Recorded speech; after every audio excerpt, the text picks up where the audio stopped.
ஆமா சாமி, பாக்கெட்ல எடுங்க சாமி. காசை மூட்டை மூட்டையா கட்டி வச்சிருப்பீங்க. உங்களுக்கு வந்திருக்கிற வியாதிக்கு டாக்டர் எதையும் திங்க கூடாதுன்னு சொல்லுவாரு. நீங்களும் திங்க மாட்டீங்க. அடுத்தவங்களையும் திங்க விடாம ஆட முடிக்காதீங்க சாமி. காசை அள்ளி அள்ளி போடுங்க சாமியோ. ஆமா, காசு அள்ளி அள்ளி போடுங்க சாமியோ. நான் சாட்டையால அடிச்சுக்கிறது இல்ல, இந்த பண்ணிக்கு பங்கு கொடுக்கணும் சாமி. எல்லாருக்கும் ஒரு ஜான் வயிறுங்க சாமி. இந்த பண்ணிக்கு முதுகெல்லாம் வயிறு சாமி. சாமி, அரசாங்கத்துக்கு வரி கட்ட மாட்டீங்க.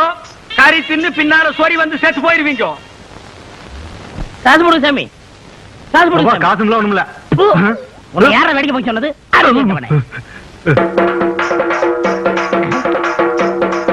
தர்மம் பண்ணுங்க சாமி. ஹலோ.